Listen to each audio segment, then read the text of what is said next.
Welcome to Ready Set RC, and if you're new to the channel, hopefully the Team Corally Sketer brought you here. And let's go over what we're going to be doing today.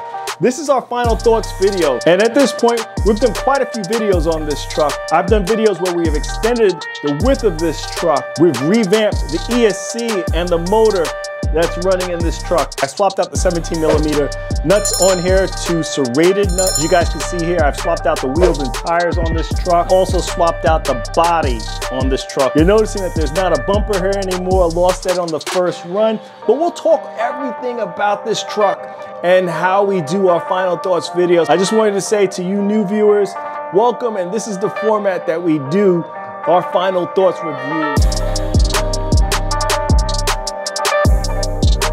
So for this video, we'll be talking about electronics, then we'll touch on drivetrain, handling and suspension, durability, workability, support, a new section that I'm adding to the videos, which will be the skill level recommended for this truck, the opinionated parts of the discussion, which is it worth it? And would I buy it again? Electronics. So first let's talk about the transmitter and receiver. And for this truck, from Team Corally, this was the first one that we got, the CT2R, which was a different controller and receiver than what we've got with the previous Team Corally trucks. But I gotta say, guys, I really like this thing. I liked how it fit in the hand, one-handed drivability for us that like to film, flip up all your controls there in regards to your steering trim, your throttle trim, your steering dual rate, your reverses, everything that's there. It's a 2-channel controller, so it's just the steering and your throttle. And it takes the 4 AA's down below. But it's a very simplistic controller, but it does the job well, guys. I had no problems with it cutting out, losing range. I had no problems with the responsiveness of it. It's springy just enough on the throttle and on the steering.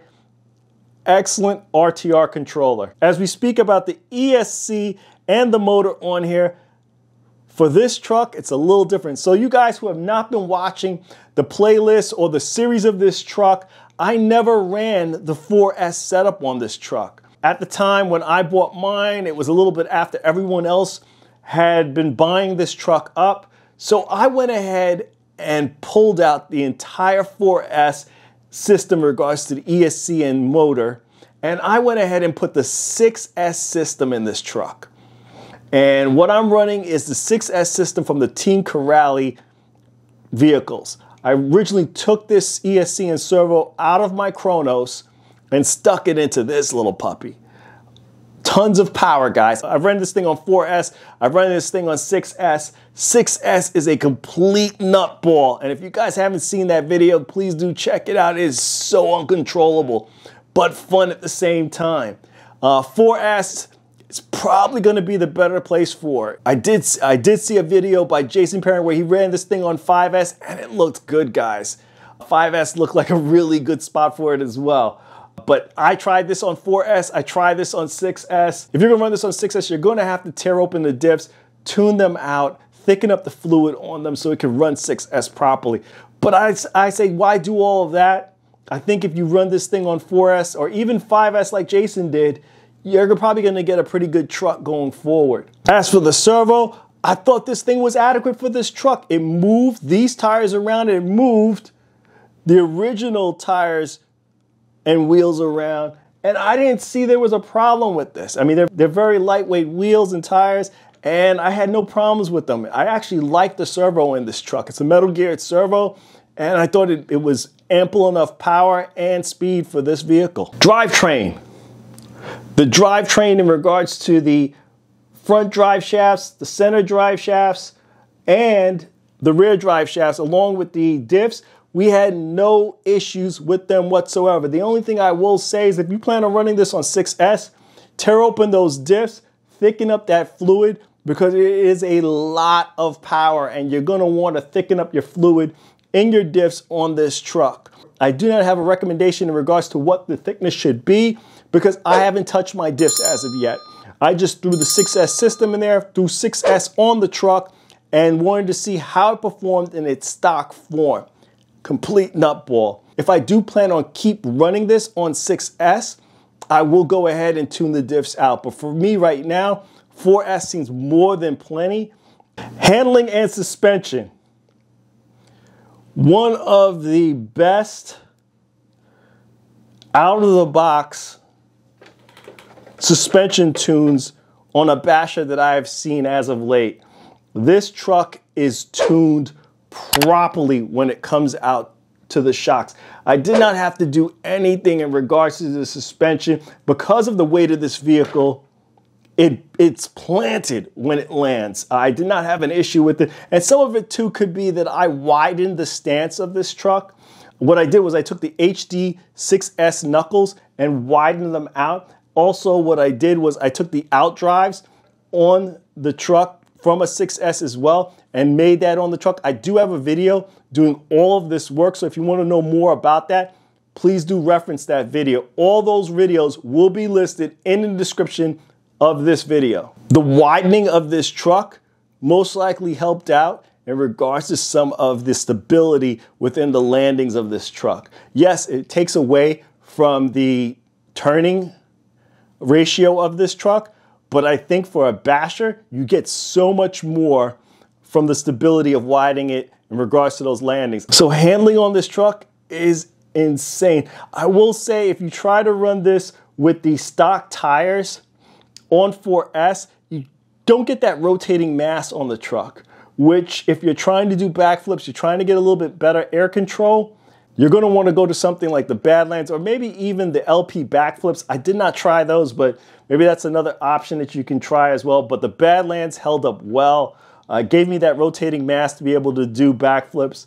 6S, as I said, it can do probably a triple backflip the way that it was putting through the power to this truck. But handling on this truck on 6S is simply insane. 4S, way more controllable for this truck. The handling is superior, and especially since the backbone of this truck is really a buggy, that's why it drives so well. I mean, this thing drives like it's on rails. It just drives nicely. Durability.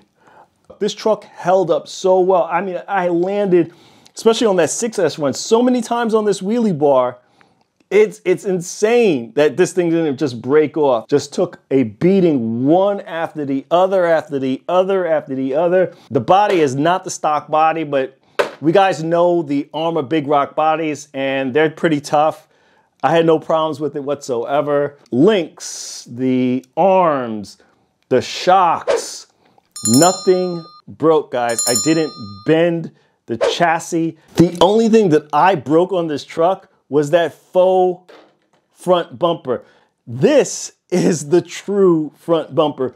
That other bumper that was in the front of the truck is not a bumper. It does not support anything. It does not provide any type of resiliency to the truck. This right here is the true front bumper of the truck. For these tires, it comes out maybe slightly behind them, but for the stock ones, it'd probably be right there for the stock wheels and tires. I never reinstalled it because chances are it would probably break again. Didn't really see a need for it. But that was it, guys. That last video, the only thing that went wrong was the pinion backed out. That was it. Nothing else, guys. So I haven't had any breaks on the support arms, upper and lower, links, rear, bent links, bent shock shafts, leaky shocks, drive shafts bending, none of that. Not one thing happened to this truck. No bent chassis on this truck. Everything held up well. And to wrap it up here, one tough truck, guys. Workability. I did have a problem with the Team Corally Sketer wheel coming off the hub, and I had to heat it up a little bit to get it off. And then what I did was I reamed out the hole a little bit wider to allow the wheel to go on and off smoothly. If I was gonna ding the truck on any one thing, it definitely would be workability. Now, it's not an extremely difficult truck, but one thing I did not like is that to get this side panel off, and I'll take the body off so you guys can see that better. To get this side panel off, the screws are all in here. And to be quite honest, you gotta move the motor to get to some of these screws that are behind that. And that was to install the fan guides that I had to do all that because I wanted that to be nice and clean and go under everything. So I was taking this side guard off, and you have to remove a lot of items just to get this side guard off. The simple fix that Team Corally could possibly do on this, have the screws mount from underneath. That way, it's very simple for you to remove this off. The screws being mounted from inside requires you to remove so many different items to just get this side guard off. That's the one thing I will say, workability wise, it's very annoying. Otherwise, everything else that I did when I was swapping out the knuckles in the front and also in the rear, simple, no issues whatsoever. Installing the remainder of the electronics, very simple, nothing whatsoever in regards to difficulty there. Outside of that side guard issue, this truck is very straightforward when it comes to workability. Support. At the time that I bought this truck, stock was a little limited in getting this truck available. But as of now, there are several locations that you can purchase this truck. If you're in the States, there's HRP, which is Hobby Recreation Products. Then you have Chicagoland RC, which gives you 10% off on their products. There is also abroad, you have Euro RC, another place to buy the truck from. And then you can definitely get the truck directly from Team Corally. So those are the sources of where you can be able to find the Sketer. In regards to parts, same deal. All of the companies that I've named, you should be able to find parts through them. One thing about Chicagoland RC, sometimes he's selling a roller, and if you want to get a backup roller to support your truck, you can always do that too as well. But there's options out there, guys. There are options out there to get supply for this truck. As we are in a demanding season now and trying to get products and even the supply chains for all products is tough during this time.